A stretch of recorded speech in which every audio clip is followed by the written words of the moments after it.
तो चलिए आज बात करते हैं रॉबर्ट कियोसाकी की उस फेमस किताब रिच डैड पुअर डैड की। हमारे पास एक समीक्षा है इसकी। हाँ, और ये किताब बात करती है कि पैसे को लेकर अमीर और बाकी लोग कितना अलग सोचते हैं। बिल्कुल, इसी सोच के फर्क को समझना है आज। कियोसाकी ने दो तरह के पिता दिखाए हैं ना, एक उनके असली पिता पुअर डैड हाँ, जो पढ़े लिखे थे, सरकारी नौकरी में थे, सेफ रास्ते वाले। और दूसरे थे रिच डैड, उनके दोस्त के पिता। जी, जिन्होंने बिजनेस और इन्वेस्टमेंट से पैसा बनाया और सिखाया कि पैसा कैसे काम करता है।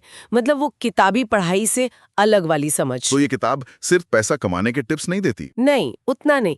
ज्यादा फोकस इस पर है कि पैसे को लेकर हमारी मानसिकता कैसी है, सोच बदलने पर। अच्छा, तो वो क्या बड़ी बातें हैं जो समीक्षा हाईलाइट करती है? देखिए, सबसे पहली और शायद सबसे बुनियादी चीज है एसेट्स और लायबिलिटीज, मतलब संपत्ति और देनदारियों का फर्क। संपत्ति और देनदारी? हाँ, सुना तो है। अमीर पिता का सीधा फंडा था संपत्ति वो जो आपकी जेब में पैसा डाले, पैसा डाले, ओके। और देनदारी वो जो आपकी जेब से पैसा निकाले। सिंपल। सुनने में तो काफी सिंपल है, पर लोग गड़बड़ करते हैं इसमें। जैसे अपना घर, लोग उसे तो सबसे बड़ी संपत्ति मानते हैं अक्सर। हाँ, और यहीं कियोसाकी थोड़ा चैलेंज करते हैं।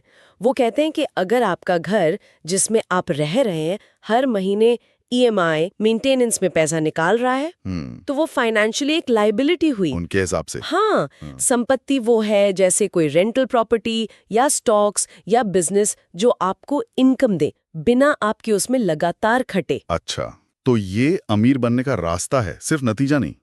सोच का फर्क।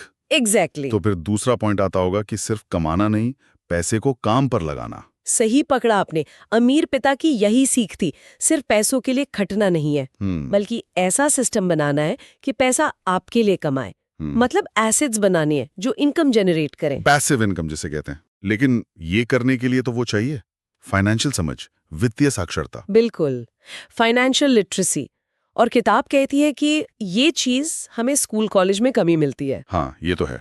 अकादमी पढ़ाई है अलग और पैसे की समझ बिल्कुल अलग। जी, निवेश कैसे करें, टैक्स कैसे काम करता है, लोन क्या है, ये सब जानना प्रैक्टिकल लाइफ के लिए बहुत जरूरी है।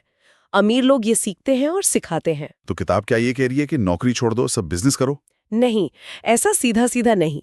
पॉइंट ये नहीं कि नौकरी बुरी है, पॉइंट है सिर्फ सैलरी पर डिपेंडेंट रहने वाली मानसिकता। अच्छा, मतलब वो पेचेक टू पेचेक वाली साइकिल तोड़ना। हाँ, किताब एनकरेज करती है कि आय का एक ही सोर्स मत रखो और सोर्सेज बनाओ, चाहे छोटा बिजनेस हो या स्मार्ट इन्वेस्टमेंट। मतलब थोड़ा रिस्क लेना होगा, कैलकुलेटेड रिस्क। हाँ, डर से आगे बढ़कर। ठीक है, अब बात करते हैं समीक्षा में बताए गए फायदों और कमियों की। फायदे क्या हैं?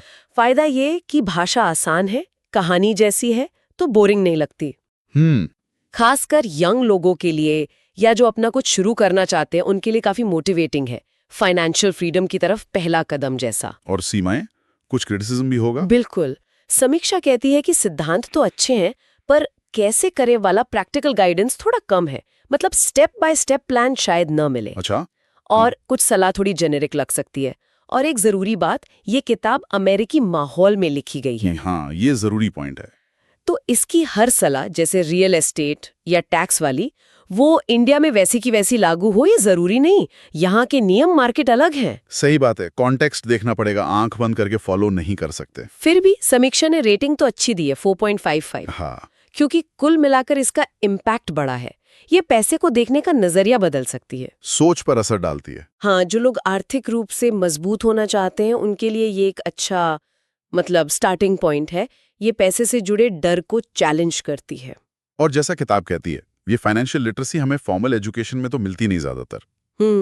तो यहीं पर एक सवाल छोड़ते हैं सबके लिए सोचने को कि ठीक है, किताब पढ़ ली, समझ लिया, पर इससे आगे बढ़कर असल में अपना प्रैक्टिकल फाइनेंशियल नॉलेज बनाना शुरू कैसे करें? वो पहला कदम क्या हो सकता है?